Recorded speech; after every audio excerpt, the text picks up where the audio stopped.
हाँ जी, बताओ। Morning everyone.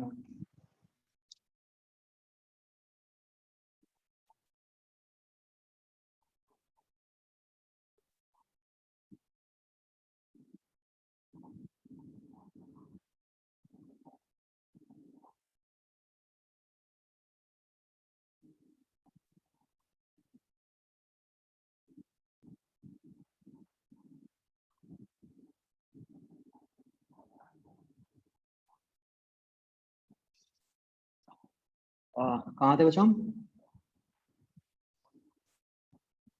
क्या होमवर्क था अपना?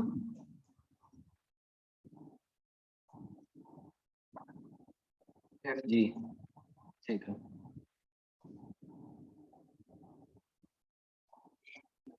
हाँ जी, एक्सरसाइज 0 एफ पार्ट बच्चों।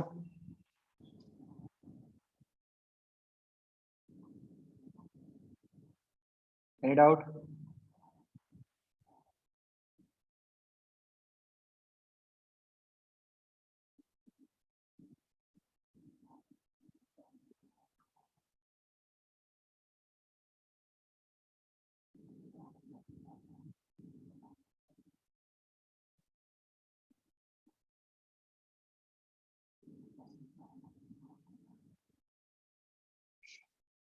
फोर्थ क्वेश्चन बच्चों,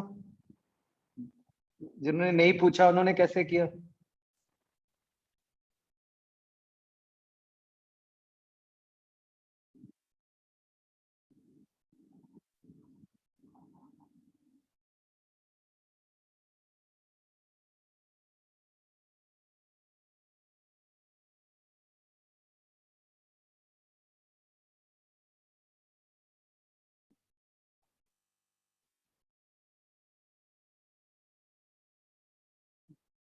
अच्छा, राइट।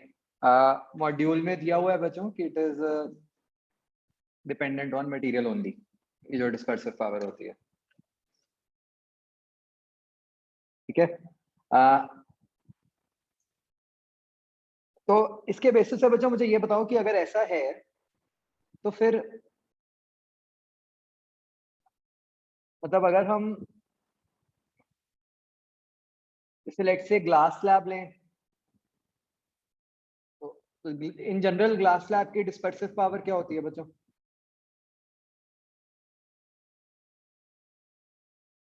मतलब क्या ऐसा है कि ग्लास स्लैब की जो डिस्पर्सिव पावर है वो तो जीरो ही होगी हमेशा, क्योंकि ग्लास स्लैब तो डिस्पर्शन प्रोड्यूस ही नहीं करती।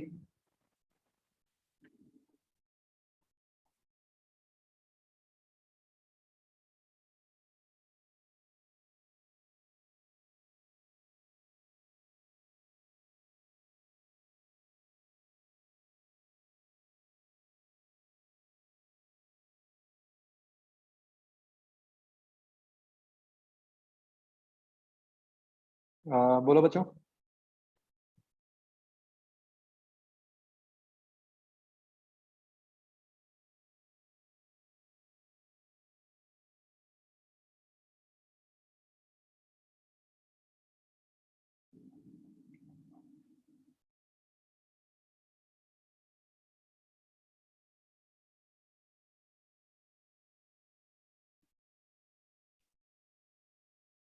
मैं एक बार फिर से अपना क्वेश्चन रिपीट कर रहा हूँ कि एक तरफ तो हम ये कह रहे हैं कि डिस्पर्सिव पावर सिर्फ मीडियम डिपेंडेंट है, ठीक है। दूसरी तरफ आ, अगर हम कहते हैं कि एक ग्लास स्लैब हम लें तो क्या ऐसा है कि ग्लास स्लैब की जो डिस्पर्सिव पावर है वो तो हमेशा ही जीरो आएगी? मतलब ये बात तो पक्का है कि हमें पता है कि प्रिज्म डिस्पर्शन प्रोड्यूस करता है, ग्लास स्लैब नहीं करता, राइट? तो विच मींस कि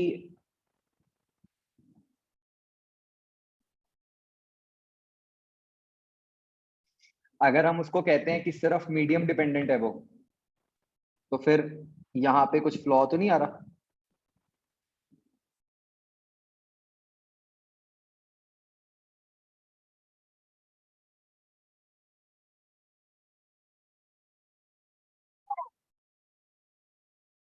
नहीं सी, ये आंसर नहीं है कि हम कहें कि ग्लास स्लैब में कैंसल हो जाती है या व्हाटएवर, कि वो या वो दो प्रिज्म से बनी हुई है, जो भी हो फाइनली तो एक प्रिज्म कोई एक डिवाइस है, ग्लास स्लैब एक डिवाइस है। हमें तो ये समझनी है बात लॉजिकली कि भाई जो डिस्पर्सिव पावर है क्या वो सिर्फ मटेरियल डिपेंडेंट होनी चाहिए या वो material as well as geometry dependent होनी चाहिए, इजंट इट बच्चों?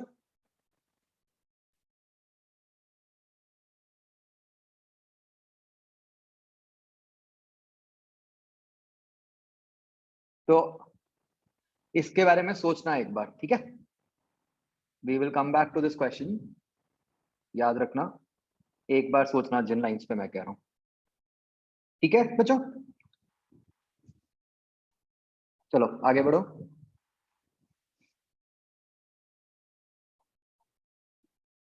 और कोई क्वेश्चन है इसमें?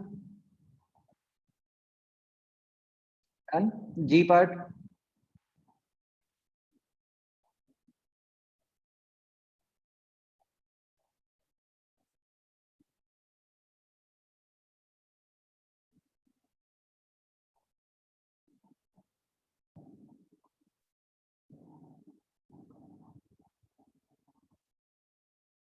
सेकंड क्वेश्चन जो है बच्चों जी का, आपको ये कहा है कि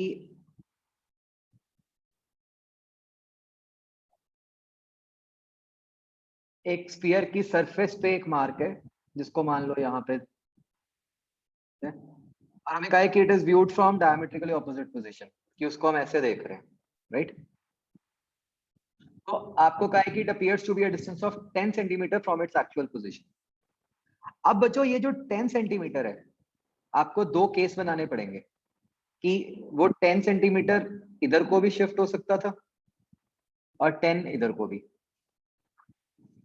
ठीक है?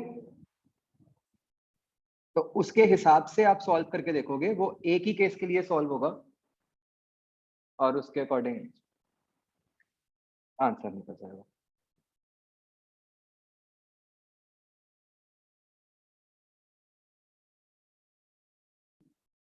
ठीक है? आज तुम्हारी लग गई क्लास लैब से?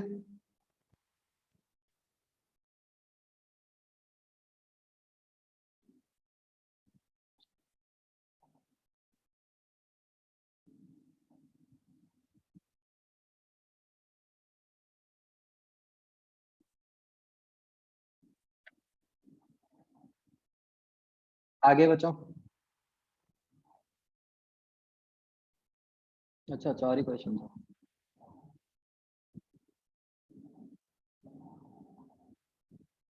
अच्छा, तुम ज्यादा हाई फाई वायरलेस ईयरफोन ले आए और लैब में तो वायर्ड ही लगते हैं, राइट?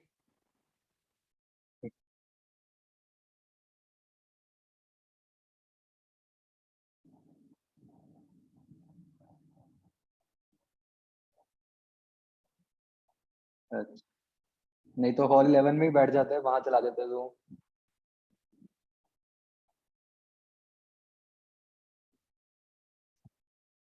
चलो, एक्सरसाइज 1 बच्चों, एफ पार्ट।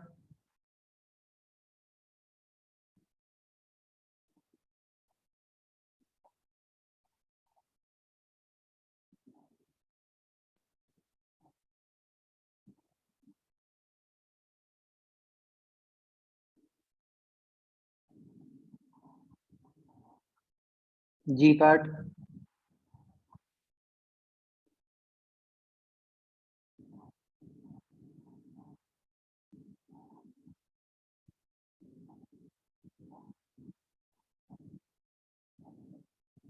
जी का सेकंड देखो, वैसे हमने आज एग्जांपल करना था।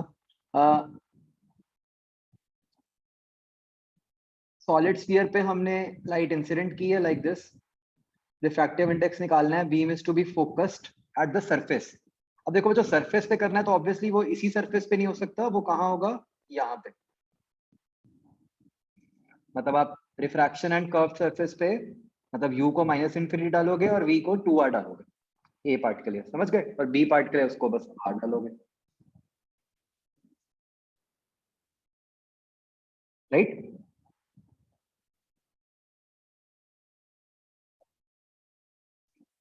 Third question,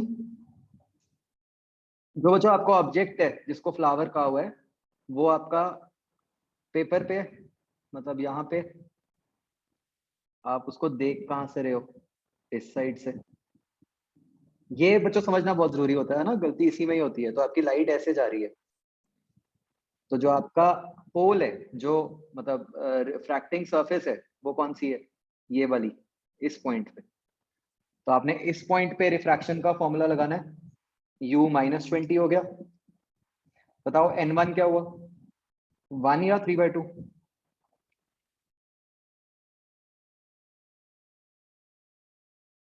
3/2। लाइट आ कहाँ से रही है, 3/2 से जा रही है 1 पे, बस इससे v निकाल लो, दैट इज योर आंसर। मतलब no, that is not your answer. जो v निकलेगा वो तो आपका पॉइंट p से निकलेगा, लेकिन आपको जो आंसर देना है वो पेपर के पोजीशन के हिसाब से देना है, राइट?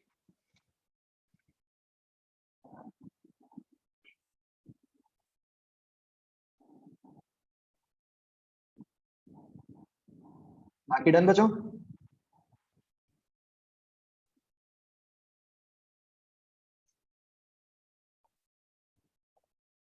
3A में भी बोला था कुछ मैंने।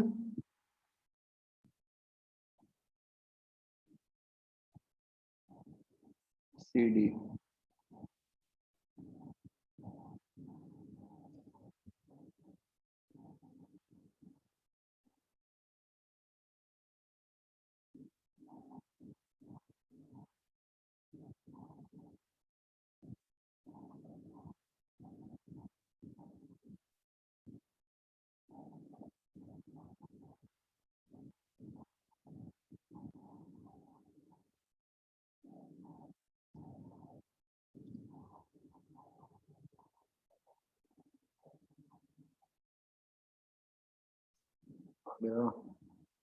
हम्म।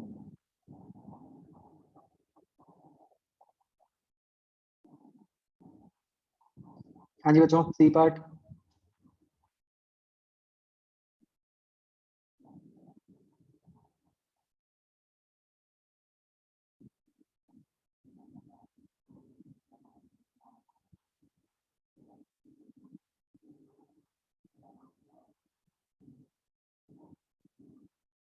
Find the position of final image.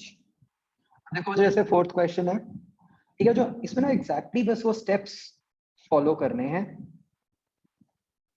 आ, बस उससे आपका हो जाएगा, ठीक है। आपको जो मैंने आपको स्टेप्स बताए थे कि जब मल्टीपल होता है तो क्या करना होता है। तो देखो बच्चों, लाइट का पाथ क्या होगा, अगर हम सोचें कुछ ऐसा है ना, ऐसे आ रही है लाइट,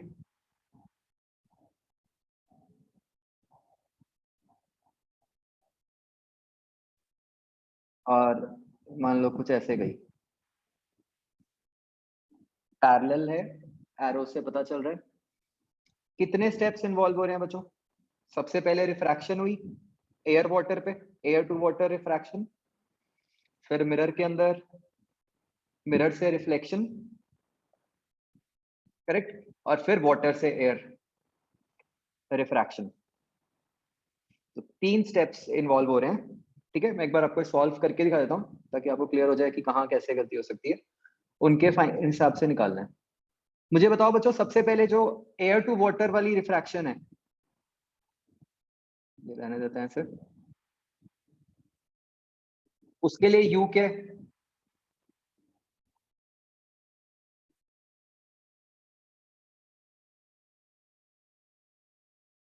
इन्फिनिटी, माइनस इन्फिनिटी। तो इससे वी क्या आएगा?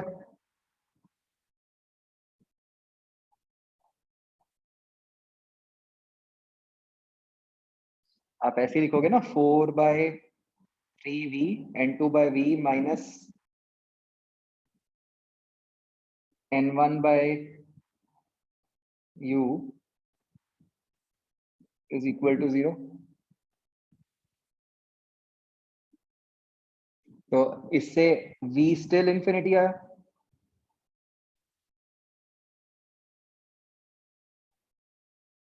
बोलो बच्चों, समझ आ रहा है? और ये लॉजिकली भी समझ आना चाहिए, जब ऐसे ही आ रही है बीम नॉर्मल के अलोंग, तो उसमें तो कुछ चेंज ही नहीं आया ना।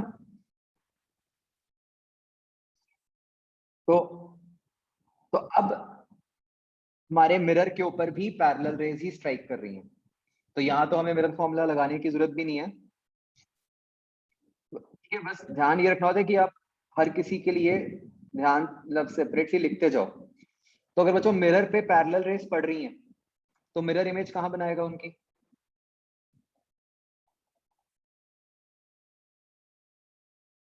फोकस पे, है ना? फोकस कहाँ पे आ गया? ये इधर 20 सेंटीमीटर पे। अब तीसरा स्टेप है वाटर टू एयर। तो ये वाटर टू एयर जब रेज जा रही हैं, इसके लिए ऑब्जेक्ट कहाँ पे है? फोकस पे, 20 सेंटीमीटर के डिस्टेंस पे। तो बताओ इसके लिए फटाफट, n1 क्या हुआ? 4/3, n2 क्या हुआ? 1, u क्या हुआ? अच्छा, एक बच्चों यहाँ पे जो ध्यान रखने वाली बात है, हाँ, कि जो आपका फोकस है, मैंने यहाँ बीच में दिखा दिया, फोकस जो है आपका 20 पे आएगा और ये जो सेपरेशन है वो 10 है। तो मतलब इधर वाले मेरे फिगर में, यही गलती कर रहे होगे पक्का, इधर वाले फिगर में जो पॉइंट एफ है वो यहाँ पे आएगा 10 सेंटीमीटर, करेक्ट?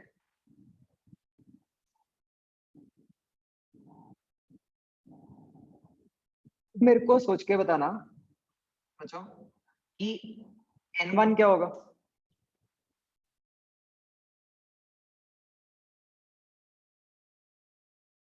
जिनका नहीं हुआ बच्चों आंसर करो, n1 क्या हुआ?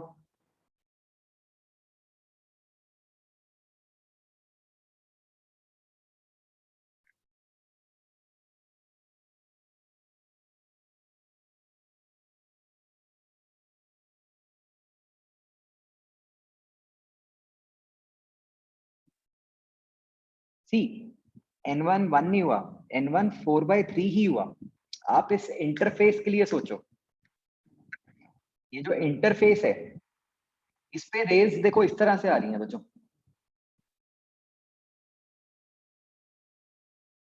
राइट?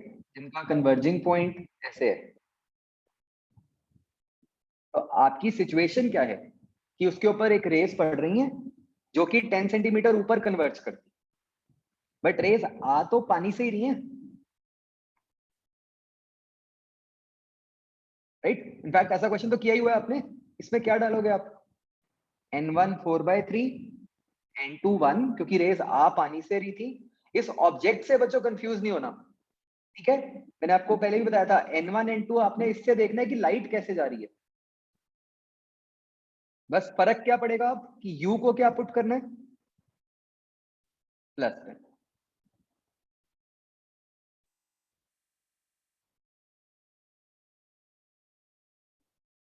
आई बात समझ बच्चों?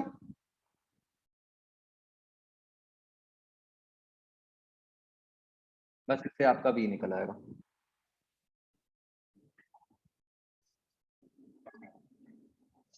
अंकिरत क्लियर हो गया?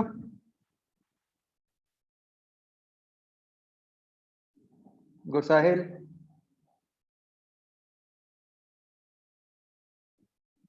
ओके, आगे बच्चों।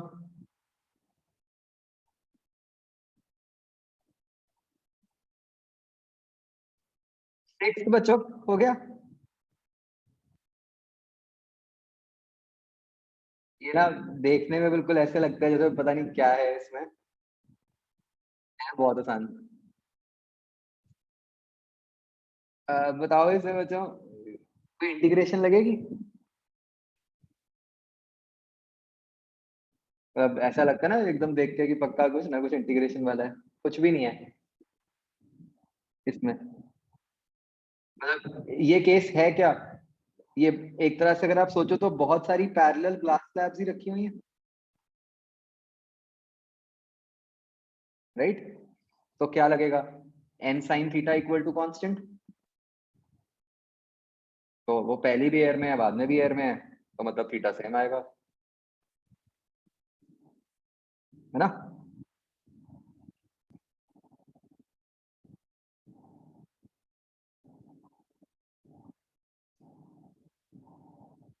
आगे बच्चों।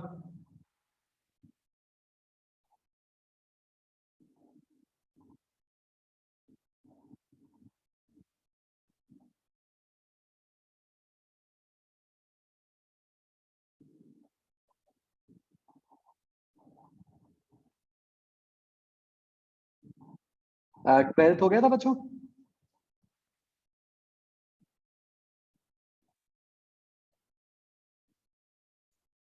ठीक है।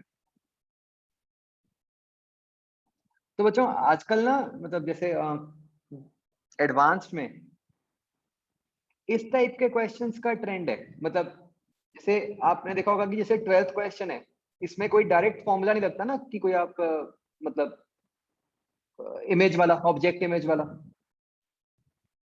तो बेसिक कंसेप्ट से ही करना पड़ेगा। स्नेल्स लॉ लग जाएगा, बट और कोई फॉर्मूला नहीं लगेगा। तो जेई एडवांस में जनरली ऐसे क्वेश्चन आने लग गए अब कि मतलब जिसमें डायरेक्ट कोई mirror formula, lens formula etcetera use नहीं होता। ओके, और कोई क्वेश्चन बच्चों।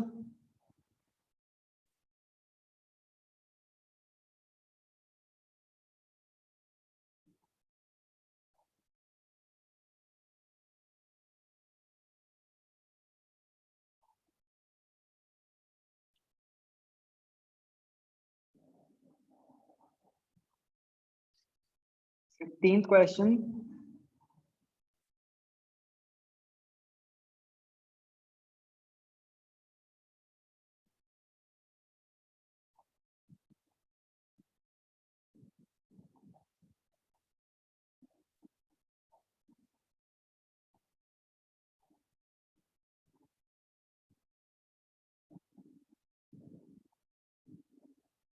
ओके, तो ये देखो, जो इसमें जो फर्स्ट सिचुएशन दी हुई है वो एकदम लग रहा है कि वो उसी के लिए फिगर है। बट जो फर्स्ट सिचुएशन है, जब आपको कहा है कि 0.5 पे कोइंसाइड कर रही है, वो नॉर्मल है, मतलब एयर के अंदर है। ठीक है, इससे आपको ये पता चल गया कि जो आपके मिरर का रेडियस ऑफ कर्वेचर है वो 0.5 है।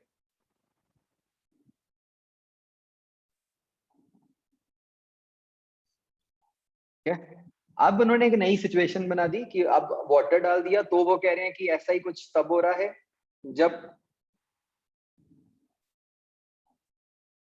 जो मतलब ये हमने ऐसे बीच में पानी भर दिया।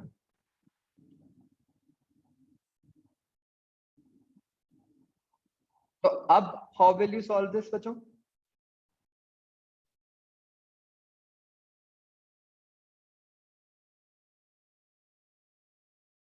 वही कंसेप्ट, फिर से 3 स्टेप्स आएंगे कि मतलब ये पहले एयर टू वाटर, फिर मिरर से रिफ्लेक्शन, फिर वाटर टू एयर। ऐसे किया बच्चों।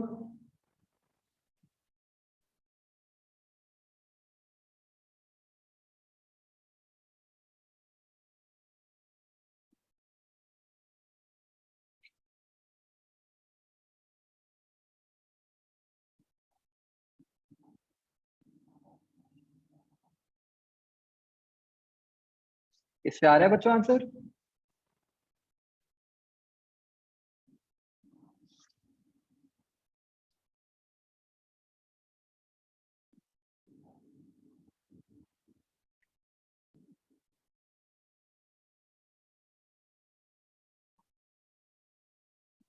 आ रहा होगा पक्का।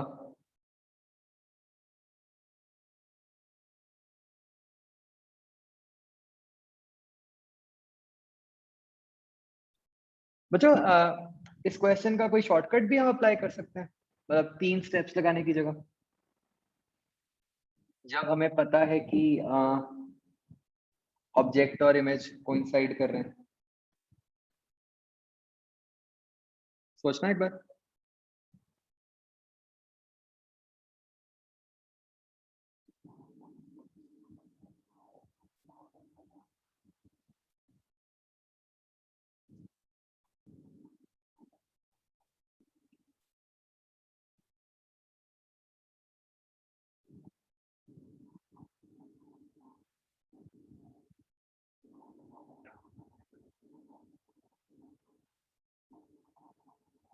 जिन्होंने किया है बच्चों, आपने ऐसे ही किया है 3 स्टेप्स लगा के?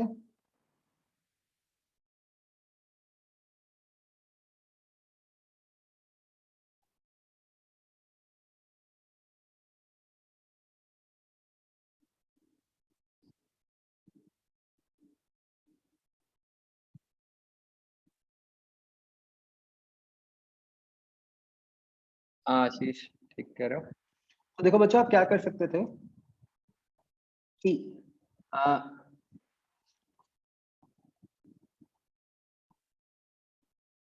ये ऐसे पानी है। मैं बच्चों मान लो ये मेरा ऑब्जेक्ट है, मैं इससे कोई भी एक रे लेता हूँ। ठीक, इन जनरल मैंने कोई एक रे दिखाई जो कि यहाँ पे कुछ ऐसे रिफ्रैक्ट कर गई। ध्यान से समझना बच्चों, भी ना बहुत काम आता है, काफी एफर्ट बचा देता है। मतलब जो काम 3 स्टेप्स में होना था अपना एक में हो जाएगा। बच्चों, कब ऐसा होगा कि ऑब्जेक्ट और इमेज कोइंसाइड करेंगे?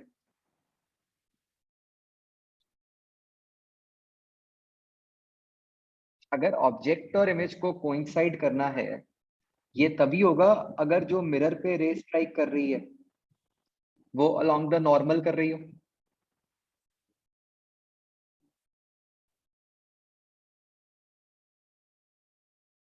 तभी मिरर रे वापस जाएगी। सोचो ध्यान से, है ना? अगर ऐसा है, अगर रे ने रिट्रेस करना है तो इसका मतलब क्या है? मिरर के पास रे कैसे आ रही होनी चाहिए? Along the normal. अब वो अलोंग द नॉर्मल कैसे आएगी? अगर ये जो फर्स्ट इंटरफेस पे जो इमेज बनी, ये मिरर के लिए ये नॉर्मल वाली रे होगी। मतलब मिरर को क्या लगना चाहिए कि रे कहाँ से आ रही है? उसके सेंटर ऑफ कर्वेचर से। अभी वो नॉर्मल वाली रे बनेगी।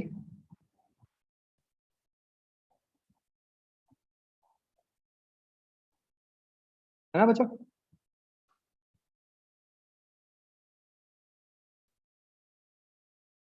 तो बस यहीं पे ही आपका क्वेश्चन सॉल्व हो गया। आपको फर्स्ट स्टेप पे ही बस ये करना था कि ऑब्जेक्ट की पोजीशन तो गिवन है, इमेज की पोजीशन नॉर्मल वाली डाल दो, आंसर आ जाएगा। समझ गया बच्चों?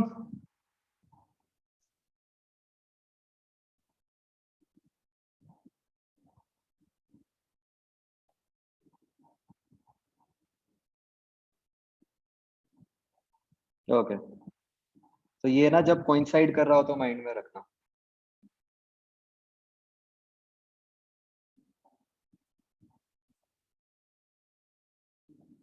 हर्ष, कोइंसाइड कर रहा है, वही तो क्वेश्चन की कंडीशन है।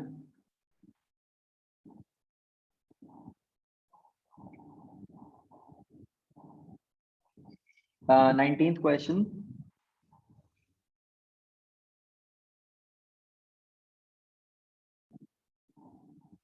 Object lies in front of a thick parallel glass slab, the bottom of which is polished. The distance between first two images formed by bottom surface is 4 centimeter. Then find the thickness of the slab. Okay, तो हमें कहा है कि axial raise मानते हुए आपको निकालना है। तो बच्चों, अगर हम ऑब्जेक्ट यहाँ माने,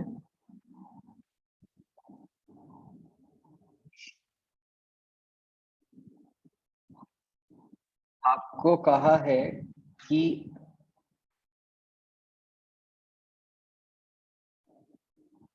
first two images formed by bottom surface।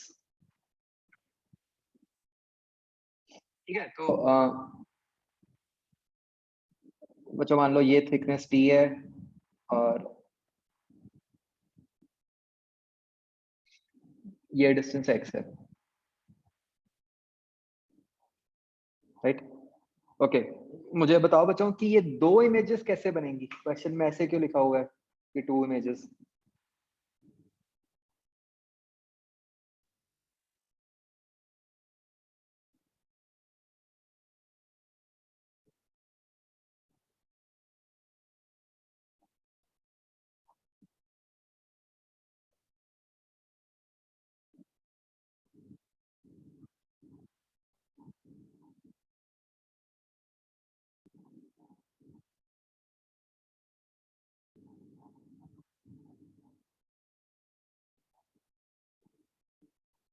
बोलो भाई।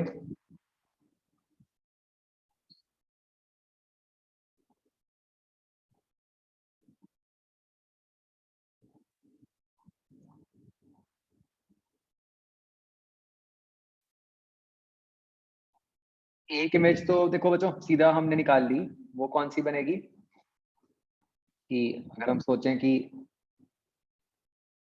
जिस तरीके से रेज जो हैं वो मिरर तक जा रही हैं, तो होगा क्या, फर्स्ट स्टेप पे वही शिफ्ट इन्वॉल्व हो जाएगी, है ना।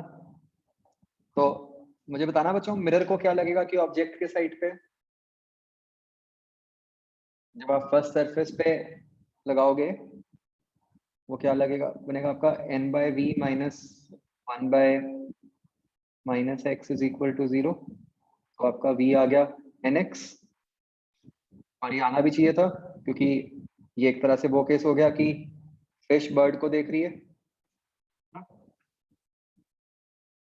तो मिरर को लग रहा है कि ऑब्जेक्ट जो है t प्लस nx डिस्टेंस पे है।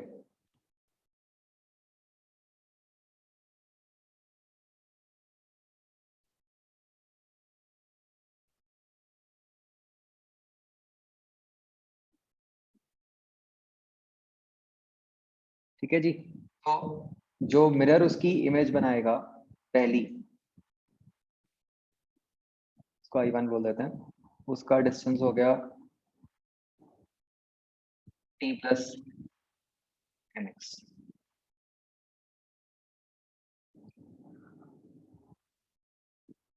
बच्चों मुझे बताओ दूसरी कौन सी इमेज की बात कर रहे होंगे वो।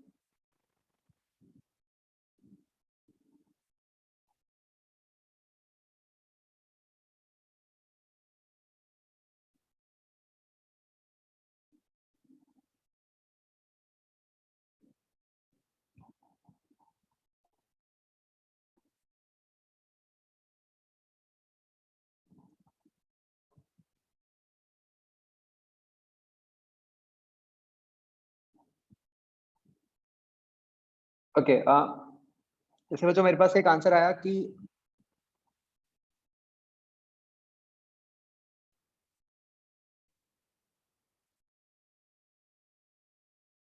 इनफैक्ट दो आंसर आए कि I1 को ऑब्जेक्ट मान के।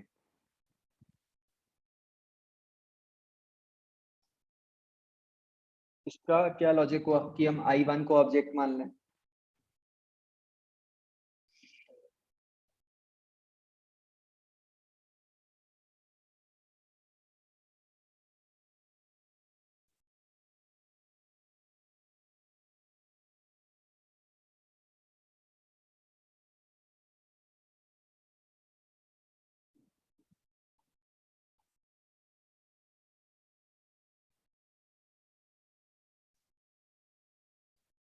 बताओ बच्चों फटाफट।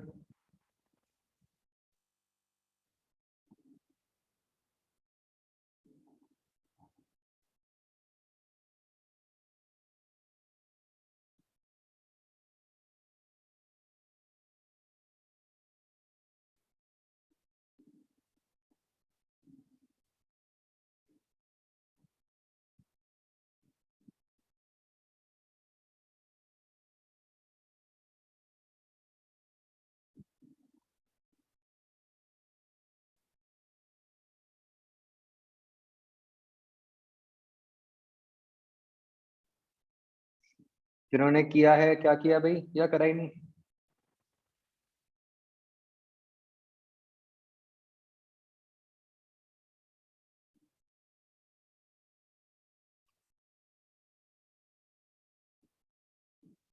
हाँ वो तो ठीक है, v माइनस एन एक्स है मतलब मैंने वही मान के ही नीचे लिखा है, t प्लस एन एक्स तभी बना।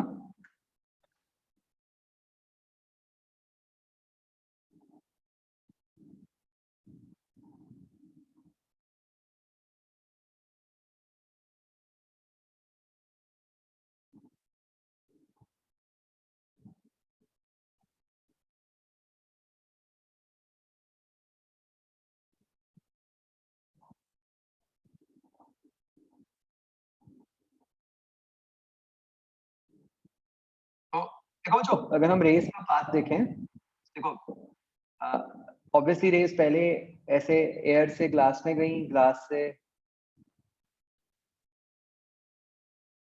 मिरर से टकराई, ठीक है, रिफ्लेक्ट हुई। ये जो हमने लिखा है ये इस स्टेप तक का लिखा है। अब रेज ऐसे बाहर भी निकलेंगी,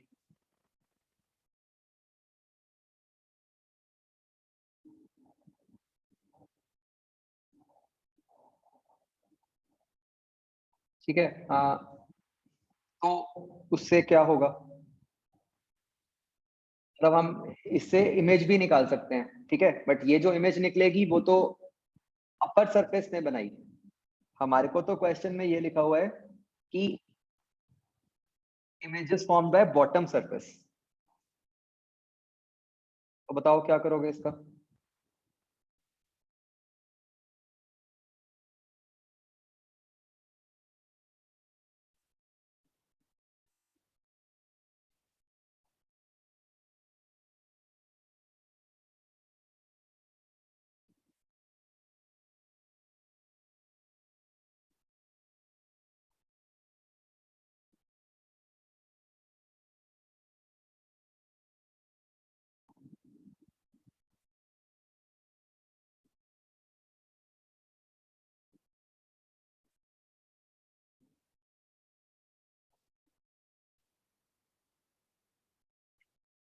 निष्ठा करन्नूर, आपने किया था कि नहीं किया था, या कुछ और मान के किया था। वरुण,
तो बच्चों इसका मीनिंग क्या होगा,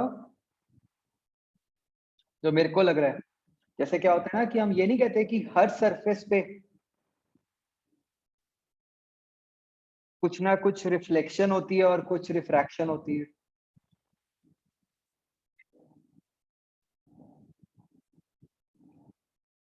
तो अब हमने सेकंड सरफेस को अगर इन्वॉल्व करना है, ठीक है, तो उसका तरीका तो यही बनेगा कि हम अगर जो ये वाला स्टेप है बच्चों, जिसको मैं अभी रेड से सर्कल कर रहा हूं, अगर हम ये माने कि यहाँ पे कुछ परसेंटेज ऑफ रेज रिफ्लेक्ट भी हुई, है ना, और वो तो होंगी हमें पता है, और फिर वो जो रिफ्लेक्ट हो रही हैं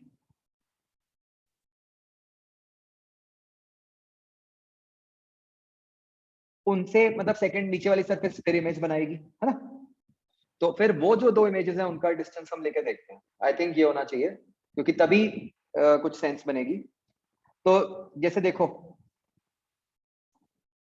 मतलब इन अ वे, सिंपली पुट, हम ऐसे कह सकते हैं कि अब इस वाली सरफेस को भी मिरर की तरह मान लो।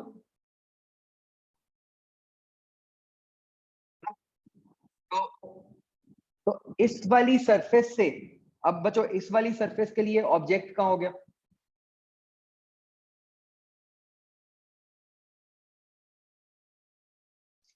इस वाली सरफेस को क्या लग रहा है कि रेज कितनी दूरी से आ रही है, कितने डिस्टेंस से आ रही है।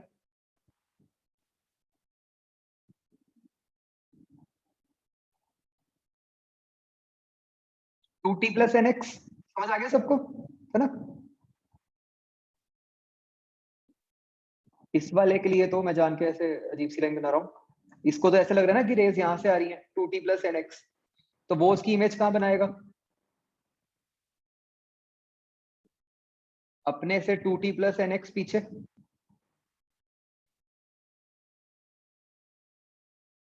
राइट बच्चों? इसको आई डैश बोल देता हूं मैं। और अब जब ये रेस टकरा के आई तो नीचे वाली सरफेस को अब क्या लग रहा है कि रेस कहां से आ रही है? ऐसे 3t प्लस nx,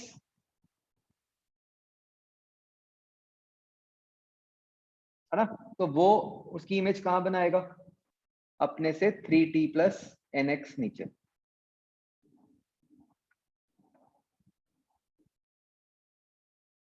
राइट? तो अब बच्चों आप अगर देखो इन दोनों इमेजेस में कितना गैप हुआ? 2t,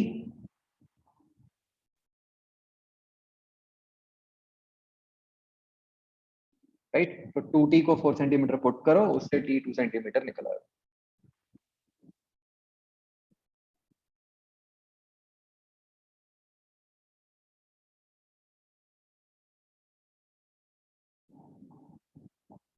समझ आया बच्चों क्वेश्चन?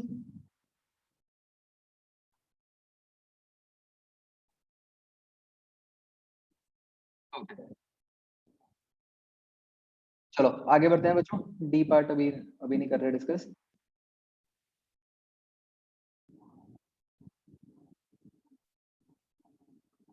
ठीक है बच्चों, मैं इसीलिए आपको बार बार फोकस कर रहा था ना, बॉटम सरफेस बॉटम सरफेस। तो ये अब सोचना था कि भाई कैसे बॉटम सरफेस को पिक्चर में लेके आए कि उससे दो इमेजेस बनाए। और आपको ख्याल होगा मैंने बार बार आपको ये भी फोकस किया ही है ना कि भाई माइंड में रखना कि हर सरफेस पे कुछ ना कुछ दोनों फिनोमिना होते हैं। तो ऐसे कई बार हम उन्हें यूज कर लेते हैं, है ना, सिचुएशन के हिसाब से। अगर तो पूछा ही एक इमेज होता फिर तो चलो हम करते ही अपने नॉर्मल तरीके से, है ना, मेजोरिटी वाली रेस को लेके। बट अगर आप पूछ ही लिया दो इमेजेस, तो this is the only way. अच्छा आगे बात समझ।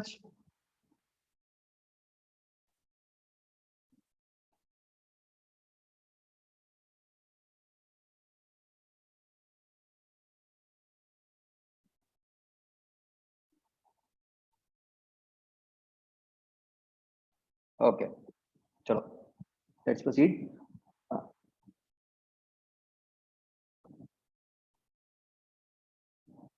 हम बच्चों यहाँ पे थे लास्ट टाइम।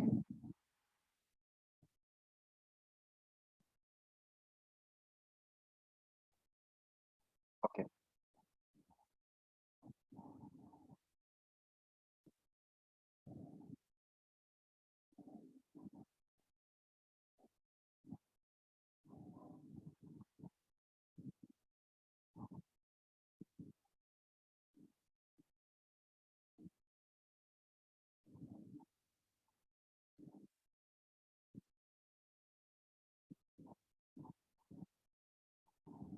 ओके। तो बच्चों कुछ पॉइंट्स नोट करते हैं।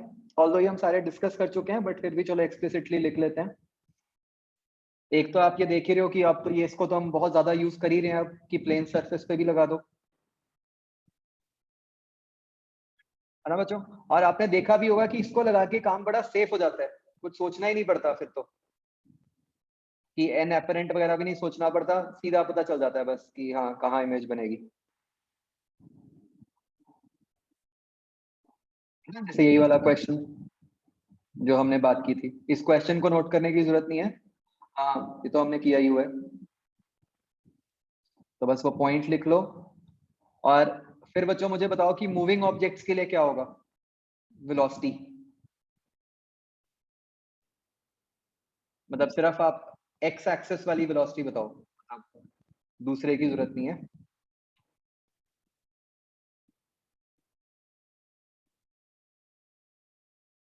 मतलब हम उस एक्सप्रेशन को बच्चों डिफरेंशिएट कर देंगे जैसे वहां किया था, है ना?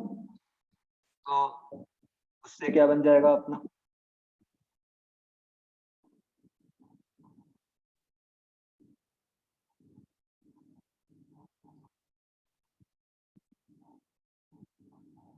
ऐसे बन जाएगा। ये नोट कर लो।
लिख लिया बच्चों, ये समझ आ गया सबको?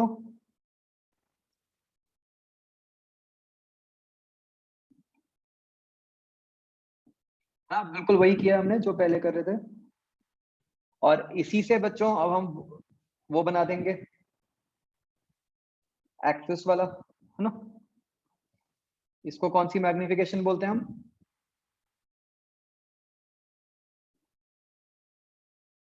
Longitudinal, right?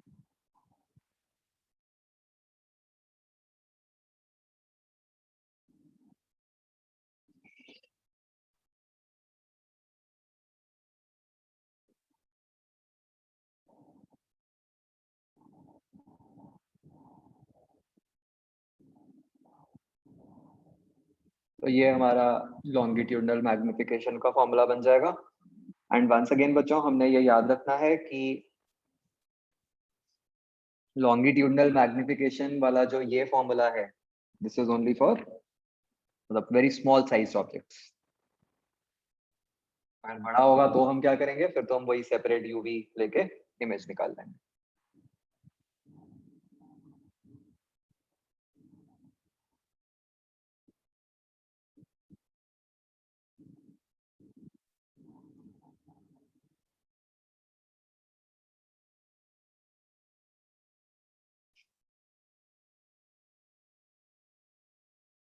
क्लियर बच्चों?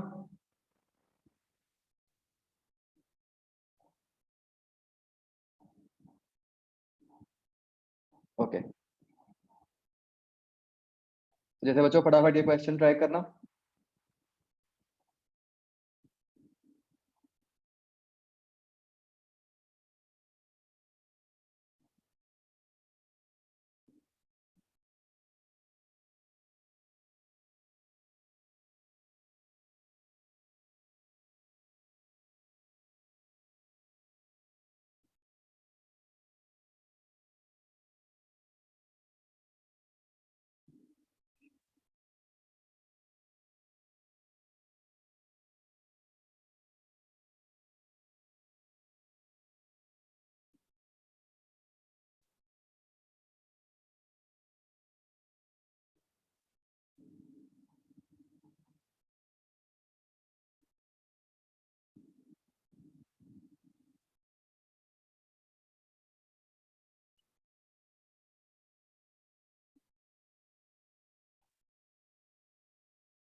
कर लिया बच्चों, क्या आंसर आया?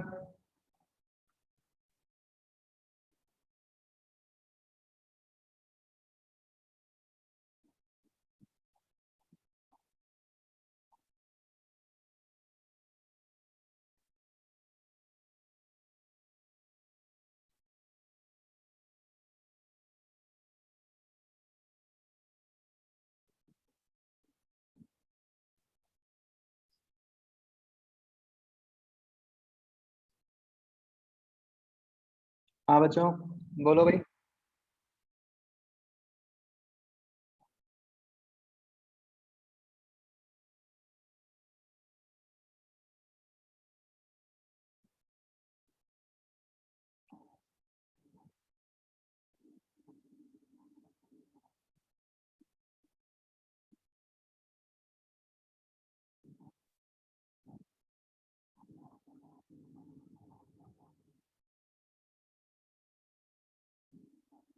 करण, ये क्या आंसर है, एरिया या पेरीमीटर?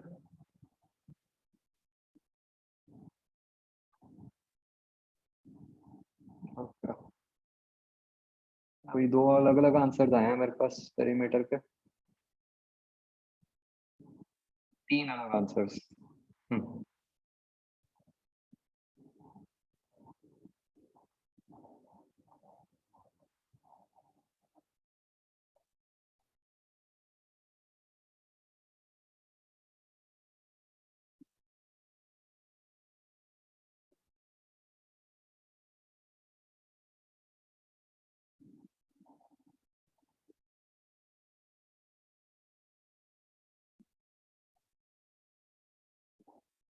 करण, नूर और मनकीरत अब मैच कर रहा है आपका आंसर।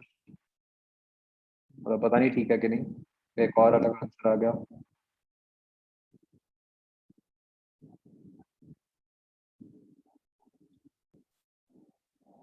मेजोरिटी के हिसाब से तो करण, विदुषी, मनकीरत, ठीक है।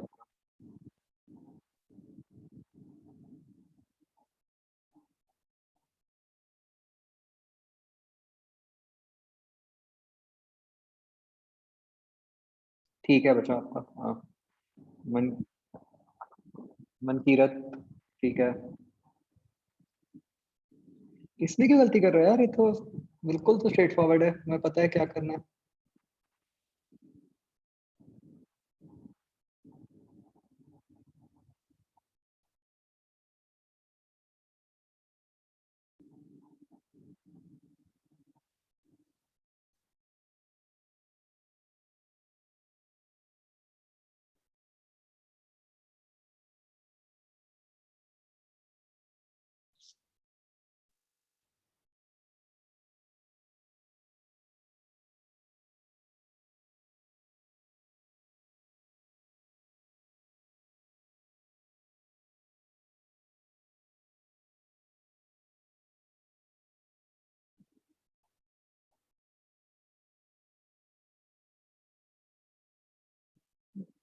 गुड, गलत।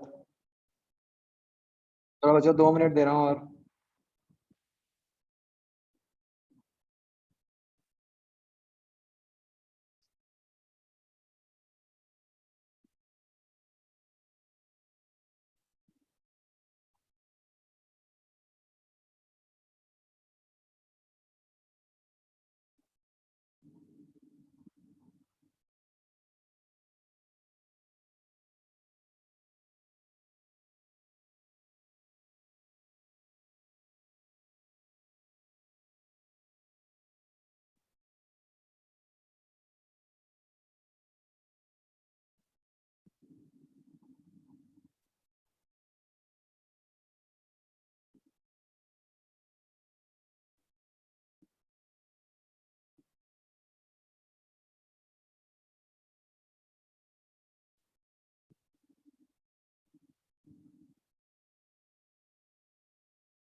चलो देखो बच्चों क्या करना था। देखो सबसे पहले तो आपको ये दिख रहा है कि साइड लेंथ छोटी है ना। तो हम ऐसे केस में क्या करते हैं, आप u क्या मान लोगे बच्चों?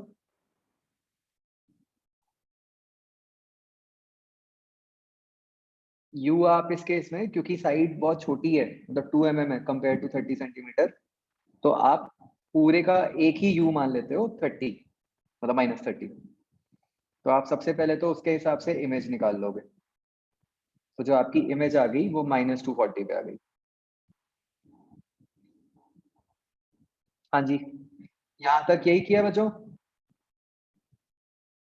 किसी ने वैसे तो नहीं किया ना कि मतलब अलग अलग पॉइंट्स की इमेजेस निकाली हो? तो क्लियरली दिख रहा है क्वेश्चन से ही है ना कि मतलब it will not be expected कि आप 30 + 1 mm 30 - 1 mm लेके निकालो। अब बच्चों एक बार v -240 आ गया तो अब तो काम आसान था। आप, हमें पता है कि एक साइड पे लेटरल मैग्निफिकेशन लगेगी, एक पे लॉन्गिट्यूडनल लगेगी। तो लेटरल आ गई आपकी n1v/n2u करके 4, और लॉन्गिट्यूडनल आ गई 32। बताओ बच्चों।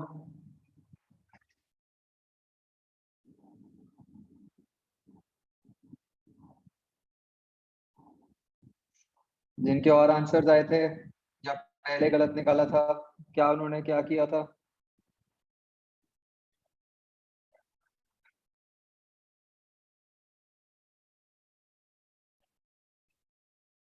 आर का साइन, वरुण, साइन की गलती किया।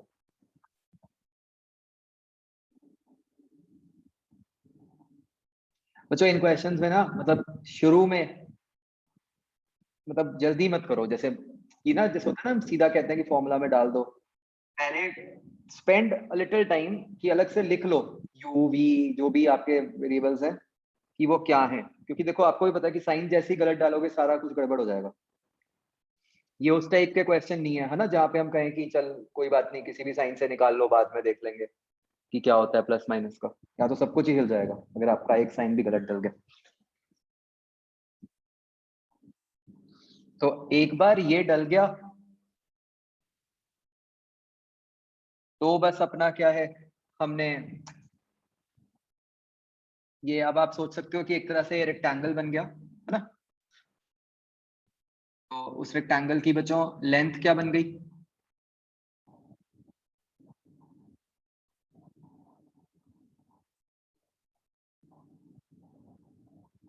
ऐसे 64 है ना, और उसकी हाइट बन गई 8।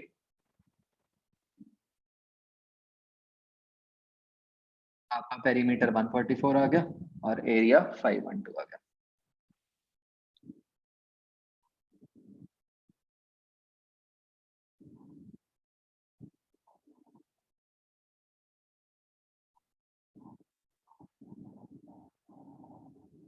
हाँ जी बच्चों समझ आया?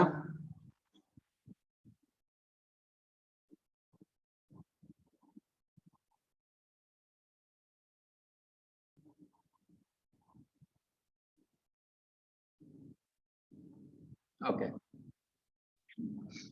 तो बस बच्चों इसमें ना मेथड में सिर्फ एक हल्की सी अप्रोक्सीमेशन ये है कि मतलब हम इसको ये मान रहे हैं कि जो इमेज है वो रेक्टेंगल ही बन रही है। अगर हम बिल्कुल रियलिटी में करेंगे ना हर एक पॉइंट को लेके, तो जो इमेज बनती है वो समवॉट लाइक दिस बनती है।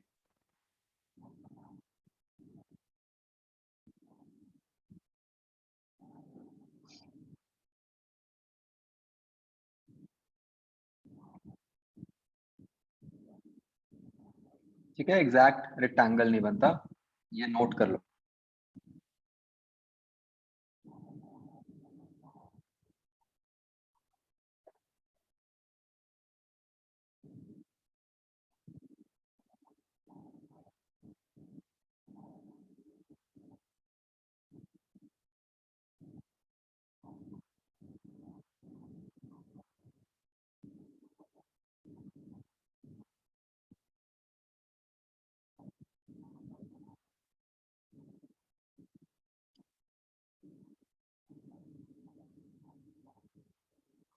ओके, अगला क्वेश्चन करें बच्चों।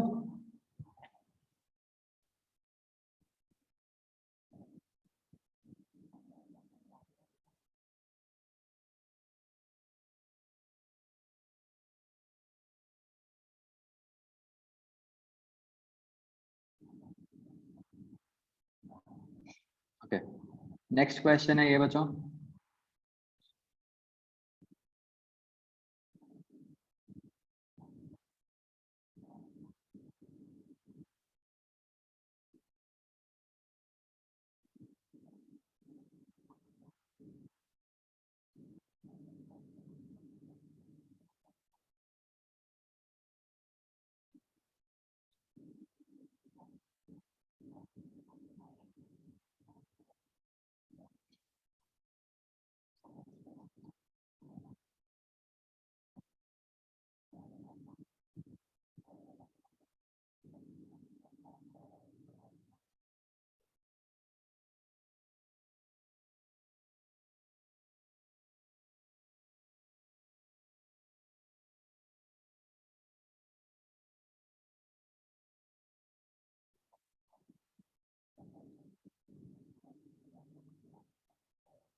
तो बच्चों हमने डिस्कस किया ही था कि फोकस कैसे निकालना है।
बच्चों मुझे सी के रिलेटिव बताना आंसर, ठीक है?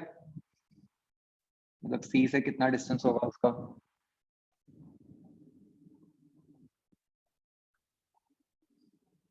अगेन मेरे पास दो अलग अलग आंसर्स आए हुए हैं।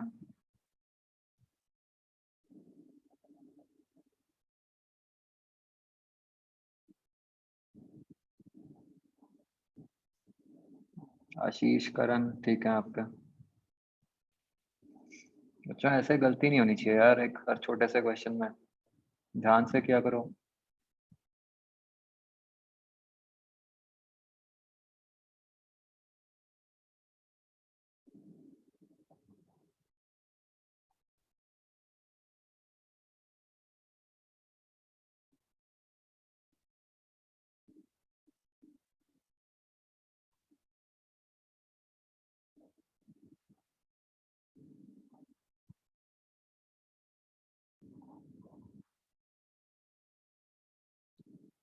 दोषी गलत है।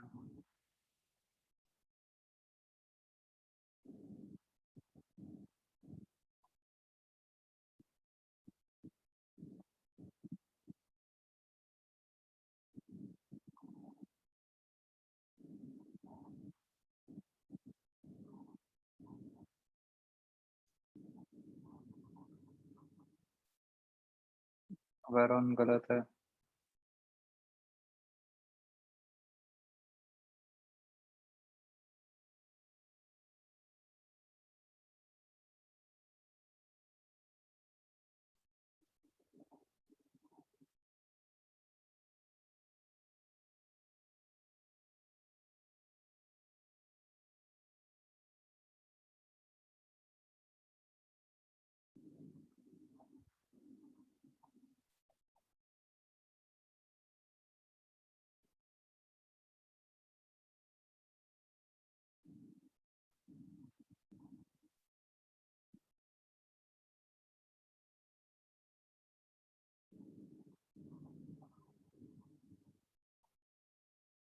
क्या कर रहे हो भाई, मन की गलत है। हाँ वरुण अब ठीक है। अभी तक वरुण, करण और आशीष, बस तीन ठीक है।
कितना टाइम?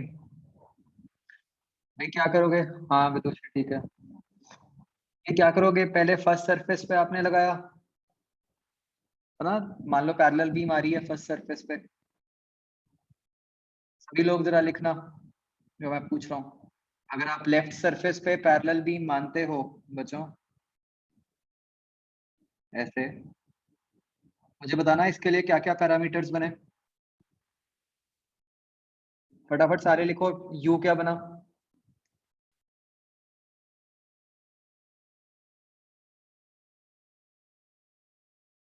सबका आंसर आना चाहिए।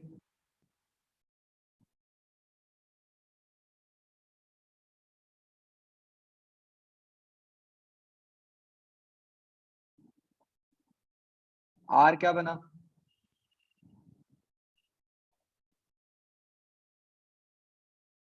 +20, राइट।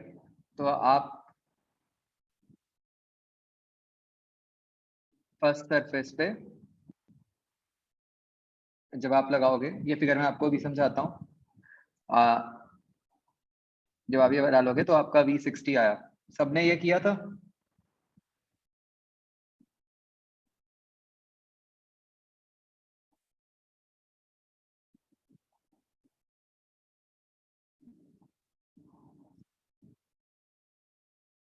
अच्छा, इसी से ही आंसर निकाला हुआ है।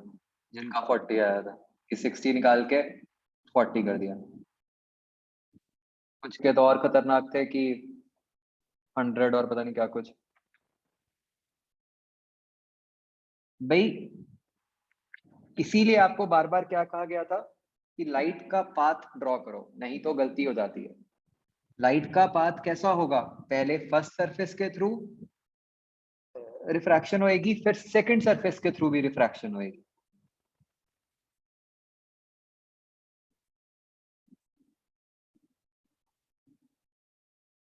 करेक्ट। तो अब सेकंड सरफेस के लिए क्या हो गया आपका?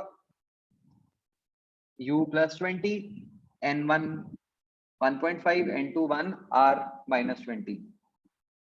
तो उससे भी निकलेगा। ये आपका फाइनल फोकस हुआ। ठीक है, मैंने फिगर में उसको और पूरा प्रॉपर बना के दिखा दिया, मतलब हमें ऐसा इसकी जरूरत नहीं थी। बट गलती देखो यही होनी थी कि सेकंड सरफेस आप नहीं लोगे, आप फटाफट फर्स्ट सरफेस का निकाल के छोड़ दोगे। और उसमें भी क्या होता है कि क्योंकि वो बाहर ही आ रहा होता है, तो हम ये सोच लेते हैं कि हाँ जी बस हो गया काम, कि स्फीयर का काम खत्म हो गया। इजंट इट बच्चों? यही होता है ना?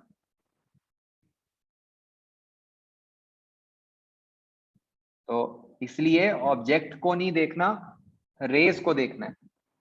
फिर से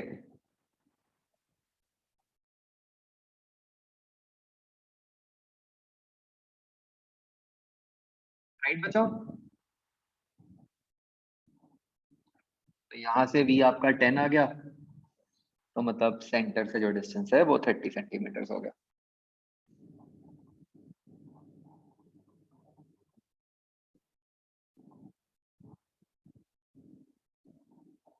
क्लियर हो गया भाई सबको?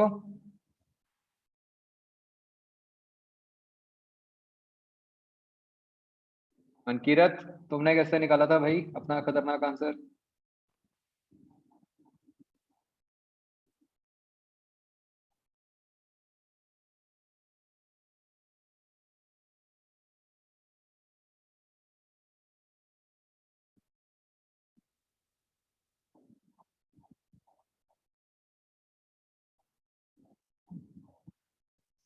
ध्यान से करो भाई, ठीक है। चलो आगे बढ़ते हैं बच्चों।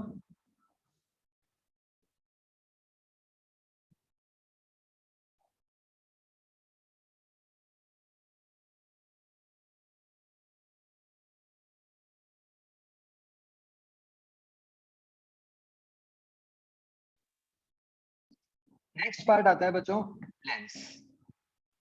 ठीक है, तो लेंस होता क्या है? जैसे बेसिकली जो हम अभी कर रहे थे उसी की एक्सटेंशन है, कि बेसिकली हमारी दो कर्व्ड रिफ्रैक्टिंग सरफेसेस बन जाती हैं। और बस अब फर्क क्या है कि उनमें जो डिस्टेंस है वो बहुत कम होता है। ठीक है, कहने को तो जो अभी हमने स्फीयर वाला क्वेश्चन किया था उसमें भी दो सरफेसेस ही हैं। ठीक है, बट लेंस के केस में क्या है, हमने एक स्पेशल कंडीशन लगा दी कि वो जो दो सरफेसेस हैं उनके बीच में डिस्टेंस बहुत कम होना चाहिए।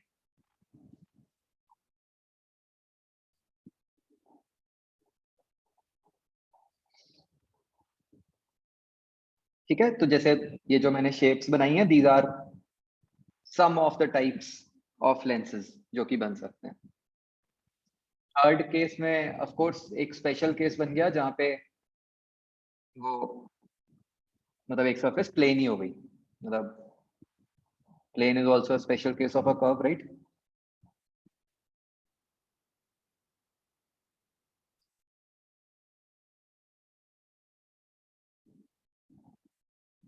तो बच्चों सारा कुछ है वही, बस सिर्फ हम अपने रिजल्ट्स में अब एक एक्स्ट्रा कंडीशन लगा लिया करेंगे कि जो दोनों सरफेसेस हैं उनके बीच में डिस्टेंस बहुत कम है।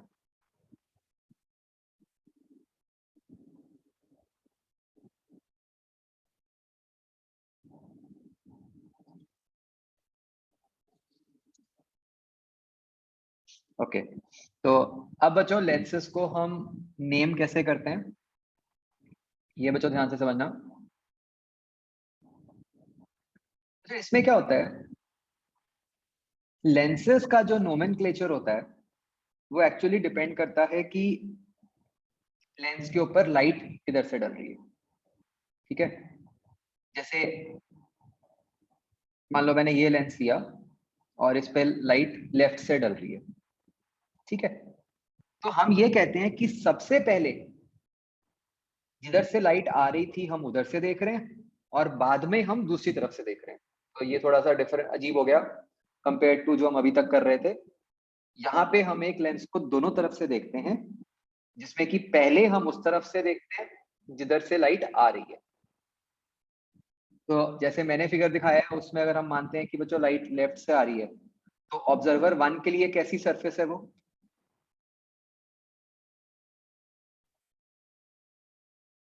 कनकेव या कॉन्वेक्स बच्चों? कॉन्वेक्स। ठीक है, तो हम सबसे पहले लिख देंगे कॉन्वेक्स, बीच में बच्चों हम एक ओ लगा देते हैं। ठीक है, फिर हम ऑब्जर्वर 2 के हिसाब से देखते हैं। तो ऑब्जर्वर 2 को भी कॉन्वेक्स सरफेस दिख रही है इस केस में, तो राइट। तो इस हिसाब से इसका नाम बन जाता है बच्चों कॉन्वेक्सो कॉन्वेक्स लेंस। ठीक है, जिसको हम शॉर्ट फॉर्म में बाय कॉन्वेक्स लेंस भी कह देते हैं एंड और शॉर्ट फॉर्म में सिर्फ कॉन्वेक्स लेंस भी कह देते हैं। ठीक है, तो बस ये एक कॉमन वो बन गया कि कॉन्वेक्स का मतलब ये है कि दोनों साइड से कॉन्वेक्स। हाँ बच्चों समझ गए?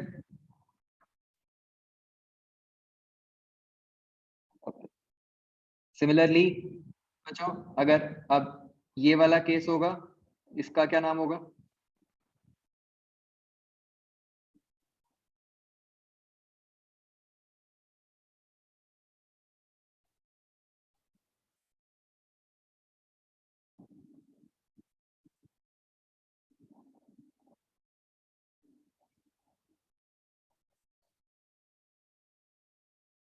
बोलो भाई।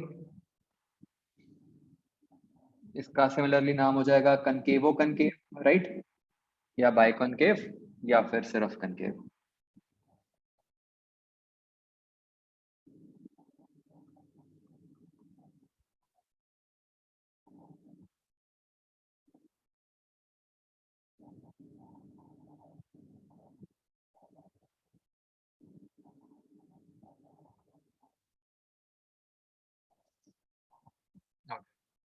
ऐसे ही बच्चों इसका क्या नाम हो जाएगा?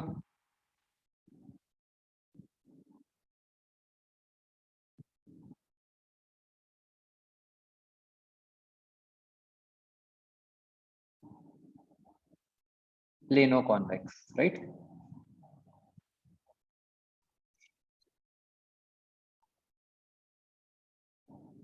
अगले का क्या हो गया? कनकेवो कॉन्वेक्स।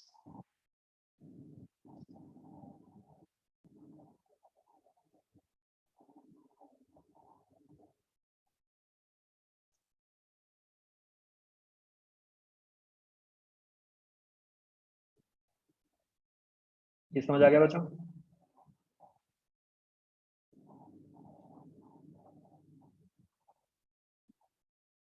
तो बच्चों जब एक लेंस बनता है तो उसके अंदर आप समझ सकते हो चाहे किसी भी टाइप का लेंस हो, तो वहां पे दो सरफेसेस आती हैं और उन दोनों सरफेसेस के रेडियस ऑफ कर्वेचर्स इन्वॉल्व होते हैं। ठीक है, तो हम जो लेफ्ट साइड वाली सरफेस है उसके रेडियस ऑफ कर्वेचर को R1 से डिनोट कर देते हैं, जो राइट साइड वाली सरफेस है उसके रेडियस ऑफ कर्वेचर को हम R2 से डिनोट कर देते हैं।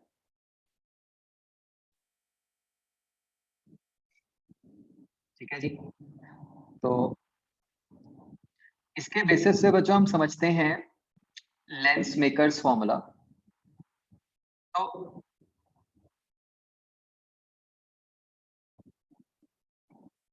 तो क्या होता है, हमने क्या किया, हमने एक लेंस लिया, एक ऑब्जेक्ट ओ ले लिया, उस लेंस की हमने दो सरफेसेस मार्क कर दी, R1 R2, एंड जैसे हमने समझा है कि लाइट का पाथ बनाना है, तो हमने लाइट का पाथ दिखा दिया कि O से लाइट जा रही है, जो कि पहले फर्स्ट सरफेस पे जाएगी, फिर बाद में सेकंड सरफेस पे जाएगी और उससे कहीं ना कहीं इमेज बनाएगी। ठीक है, तो अभी बच्चों इसकी कोई सिग्निफिकेंस नहीं है कि मैंने रे एग्जैक्टली कैसी बनाई है। हम तो सिर्फ ये समझ रहे हैं कि अगर आप ध्यान से देखो, जो फर्स्ट सरफेस पे रिफ्रैक्शन हुई वो हमने दिखाया है कि वो एक तरह से रे जा रही है I1 पे, है ना। तो फर्स्ट सरफेस के लिए बच्चों इमेज क्या हुई, एक तरह से I1, एंड वी नो कि वही सेकंड सरफेस के लिए वही ऑब्जेक्ट हो गई, इजंट इट।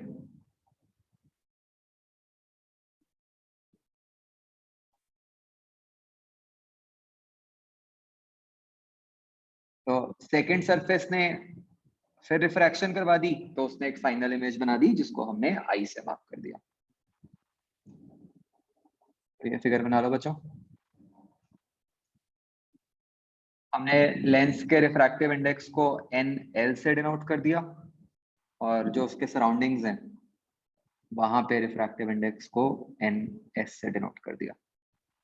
तो यहाँ पे हम N1 N2 वाला सिस्टम नहीं रख रहे जानबूझ के, ताकि एकदम क्लैरिटी रहे कि कौन सा है N किसका है।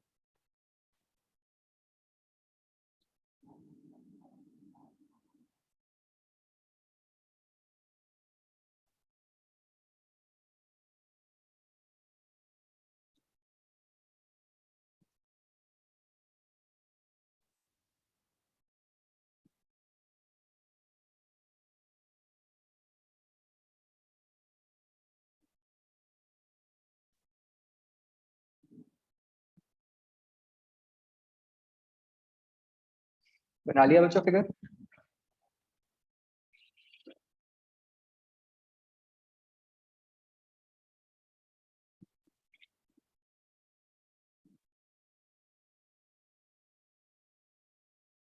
ओके, तो बच्चों यहाँ पे हमें जो फायदा होने वाला है ये थिन होने का, वो ये है कि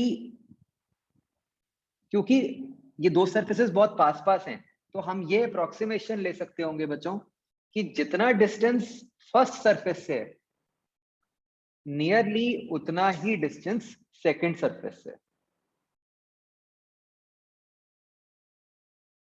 ये बात समझ आई बच्चों? नहीं तो अभी तक तो हमें हर सरफेस से अलग अलग डिस्टेंस लेना पड़ता था। यहाँ पे जब हम यही कह रहे हैं कि दोनों सरफेसेस बहुत पास पास हैं, तो हम नियरली ये अप्रोक्सीमेट कर सकते हैं कि जो पहले सरफेस से डिस्टेंस आएगा उतना ही सेकंड सरफेस से आ जाएगा। तो अब जब हम बच्चों फर्स्ट सरफेस पे लगाएंगे कर्व्ड वाला फॉर्मूला, वो क्या बन जाएगा, NL बाय बी डैश, क्योंकि लाइट कहाँ जा रही है, NS से NL में जा रही है, तो NL by B dash minus NS by U is equal to NL minus NS by R1। क्या ये बात समझ आई बच्चों?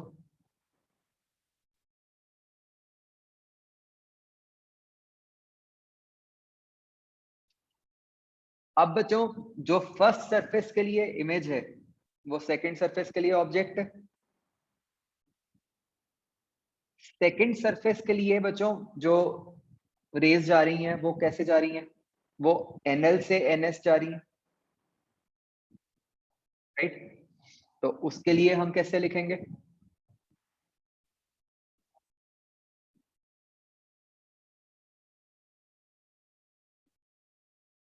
इसके लिए we will write NS by V minus NL by V dash is equal to NS minus NL by R2। यहां पे बच्चों हमने फिलहाल R1 R2 पे साइन कन्वेंशन नहीं लगाई है। ठीक है, R1 R2 को मैंने ऐसे ही लिख दिया जनरल टर्म्स में। जब हम उसकी वैल्यू पुट करते हैं, ठीक है, तो उसमें साइन डालते हैं। ठीक है, जैसे मतलब क्लियरली मुझे दिख रहा है कि R2 जो है इस केस में नेगेटिव होगा।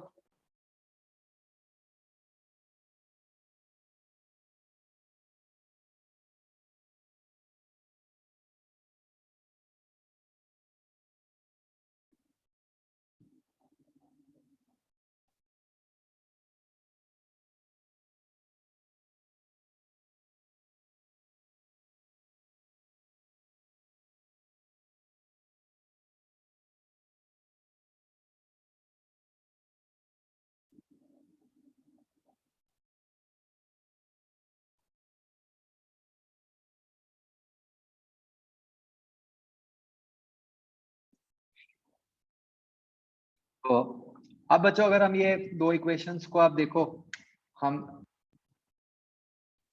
ऐड कर दें तो v डैश वाली टर्म कट जाती है, तो we get ns by v minus ns by u is equal to this right hand side। और ये अच्छा हो गया क्योंकि हमें v डैश तो एनीवेज चाहिए भी नहीं था, है ना, वो तो इंटरमीडिएट स्टेप था, हमें तो फाइनल इमेज से ही मतलब है।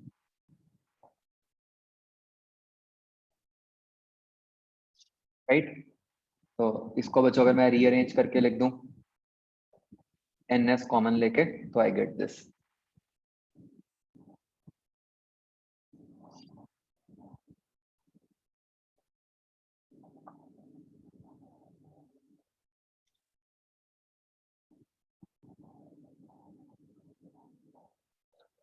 तो बच्चों ये जो राइट हैंड साइड है उसको हम सब्स्टिट्यूट करके इस तरह लिख देते हैं कि 1/v minus 1/u is equal to 1/f। ठीक है, इसको हमने नाम दे दिया लेंस फॉर्मूला, और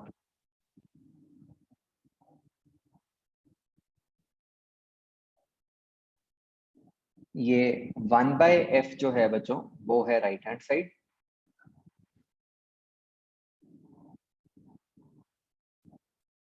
इसको हम कहते हैं as lens makers formula.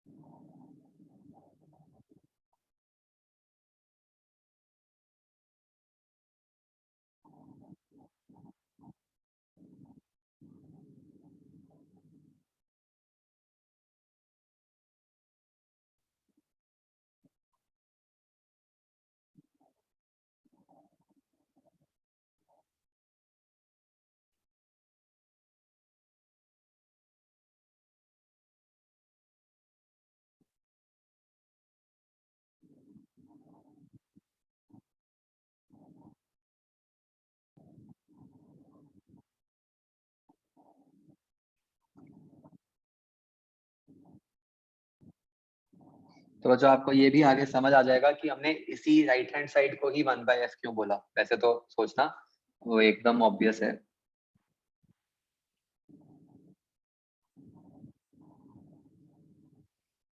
Basically बच्चों फोकस की डेफिनेशन तो वही है ना कि u को इन्फिनिटी डाल दो तो जो v आएगा, u को इन्फिनिटी डालोगे तो 1/v यही बन गया, इसलिए उसको 1/f लिख दिया। चलो ये बच्चों क्या फॉर्मूला की खासियत है, इसको कैसे यूज करना है हम नेक्स्ट क्लास में देखेंगे। फिलहाल बच्चों आपने 0 1 में से तो अभी और कुछ नहीं होगा, फर्दर 3a के कर लेना जो रिमेनिंग पार्ट्स हैं। ठीक है, चलो बच्चों, ओके देन।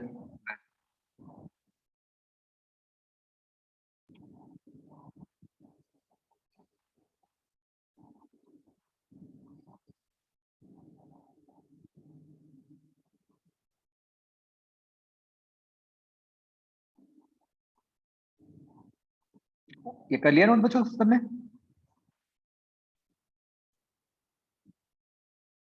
ओके, ठीक है बच्चों, ओके।